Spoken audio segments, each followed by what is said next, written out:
This is a painting by Pietro Perugino called Christ Giving the Keys to St. Peter, or Delivering of the Keys. It was commissioned in 1481 to 1482 by Pope Sixtus IV. It's located in the Sistine Chapel. The reason for this painting was to solidify the Vatican's rule over the Christian faith, because at that time there was what's called the Great Schism, where there were two popes. You can say three.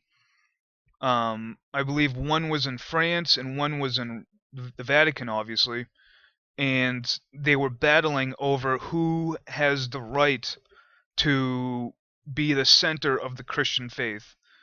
And this painting was commissioned in order to further solidify the Vatican's rule over their religion.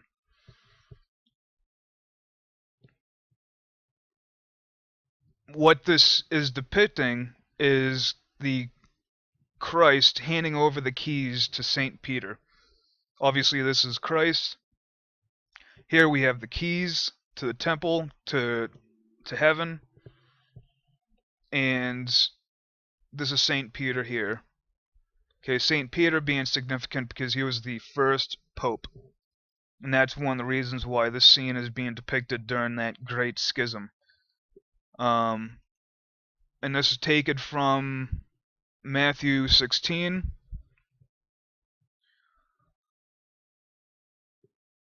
And I tell you that you are not Peter, and on this rock I will build my church, and the gates of Hades will not overcome it. I will give you the keys of the kingdom of heaven. Whatever you bind on earth will be bound in heaven, and whatever you loose on earth will be loosed in heaven. Then he ordered his disciples not to tell anyone that he was the Messiah. Okay, so this is it's very telling of the as above, so below type of axiom, that hermetic axiom. And we'll get into that here a little bit further in a little bit. So that's what this scene is depicting. And there's really like three scenes going on here. Another scene is what's going on over here. We see Christ right here handing over some money to the temple gods. And this was the I can't remember what it was called. The what was it? Tribute money. Tribute money. That's what it was. Basically, it was the where Christ was going to the temple, and the temple guy was asking for money. So what he did was he told Peter to go fish, and the fish that he caught would have golden coins in his mouth. Okay, and this is another painting by, I think it's Masaccio?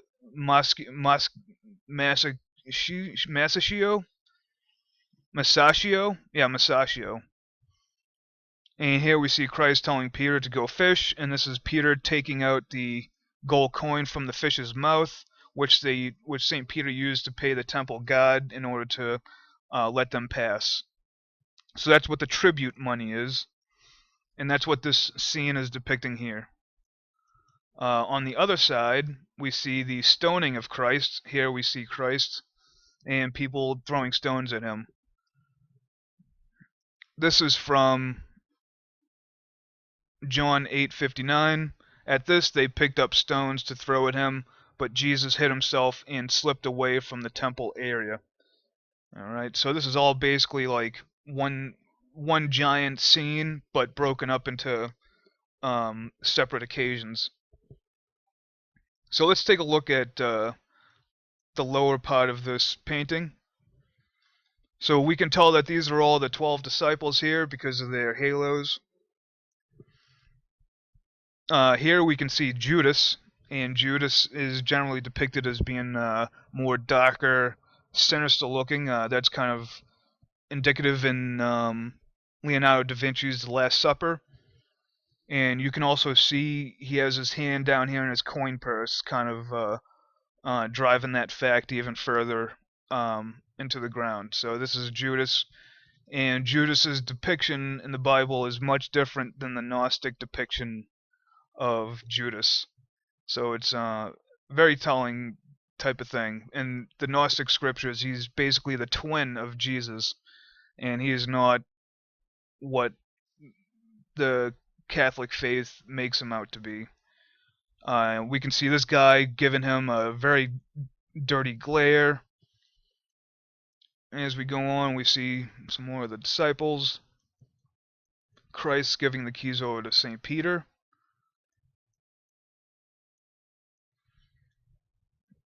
Okay, more of the disciples. This guy's got a look. This guy's face is like, well, it's funny when you think of like when these guys are painting painting these things, and they come up with the faces that these guys will have on them. And just I wonder what's going through the artist's actual mind of like painting guys that look like this. Like he's like, whatever. Like this is I totally know that this is all symbolic and some type of you know underlying symbolic analogy towards the ascension of our own spiritual being. And he's just like, I don't care about being in this painting at all. But this right here is said to be the actual artist himself doing a self-portrait, and that's a very typical thing to do. So that is Perugio. This guy right here is very interesting because down here you can see he's got what looks like to be a dagger hidden in his crotch area under his cloak, but it looks also very phallic too. And if you look at, I mean, just the position looks like he's just holding his dick. So that's very interesting. Even if it is just straight up supposed to be a dagger, why is this guy doing this? And if you look at his overall being, he looks like quite a wealthy person. And if you look at all their feet, you know, everyone's barefoot or wearing sandals.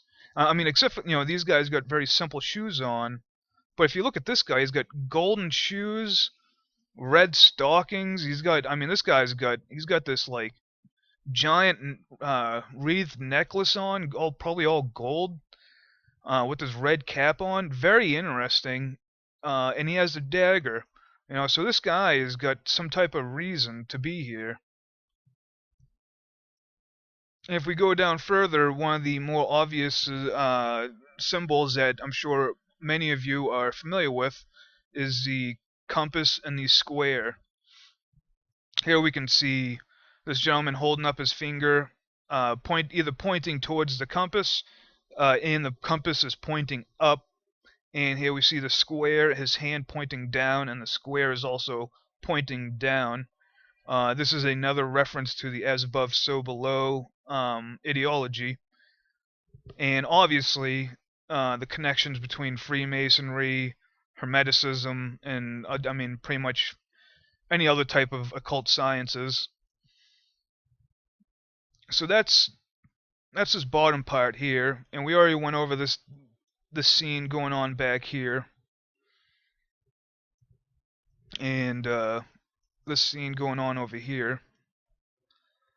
One of the unique things about this painting is that at that time, perspective wasn't very understood in great detail, and we can see here the vanishing point obviously being the temple here, and I'll get into that in a little bit. But the use of perspective and foreshadowing, which is making things broader, bigger in the foreground than in the background, is this is when perspective started becoming a more understood topic. And if you're at all researching the flat Earth, understanding and learning about perspective is a very important thing to understand. And this was made in the 1400s, so you can imagine perspective not being still understood completely. Just was it 600 years ago. Alright, so let's look at the background here. So immediately you can see that there's two arches here. These arches are generally made for some type of victory over something. They would, if there was some type of famous battle, they would build these arches.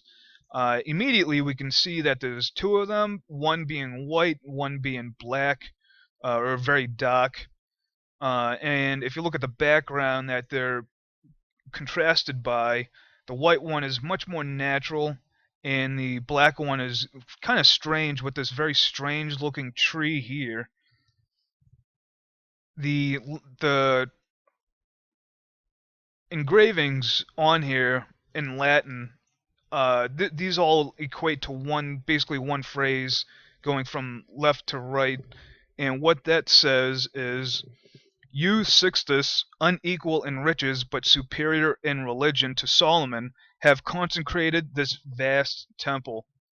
So referring to Pope Sixtus IV, and saying that he is consecrating this great temple in the Vatican, the Sistine Chapel, and all the other temples as being the center of the Catholic faith. And the reference to Solomon being that this is actually the Temple of Solomon here in the middle. Okay, and as we can see, the vanishing point is indeed the Temple of Solomon. This is also seen as can be seen as firstly, the pillars, the twin pillars, was it Jachin and Boaz of Freemasonry, and the middle path. Can also be contrasted by the trees on the Tree of Life, or the pillars of the Tree of Life, the Pillar of Severity and the Pillar of Mercy, and of course, Temple of Solomon being the middle path, the middle ground, the narrow door.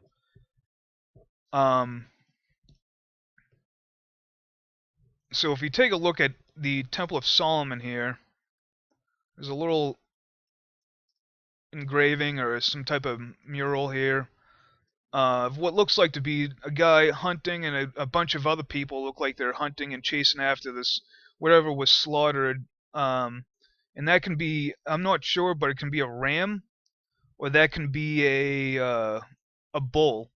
And you can contrast these either with uh, the story of Moses and people still worshiping Taurus, the bull, or the cow, however you want to say, the calf, whatever that, basically the cow, or perhaps it's a ram, Aries the ram, and the Aries and the coming of Pisces. So I'm not sure if this is either a bull or a ram, but anyways, there's other scenes on these temples here too. Here we can see what looks like to be a pig and another guy on a horseback here. And on this side we can see what looks like to be the same thing, except it's a dead animal on that one. And I could probably try to break these down more, but it's very difficult to really discern what they specifically are saying. So, very interesting painting here. I mean, this is in the Sistine Chapel. It's a beautiful, beautiful painting. I mean, you can get right.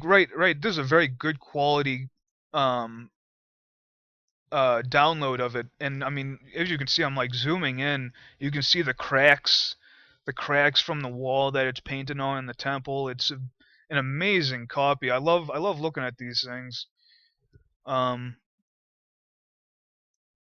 yeah, so this is I recommend checking out artwork. The Renaissance artwork, um, Sistine Chapel.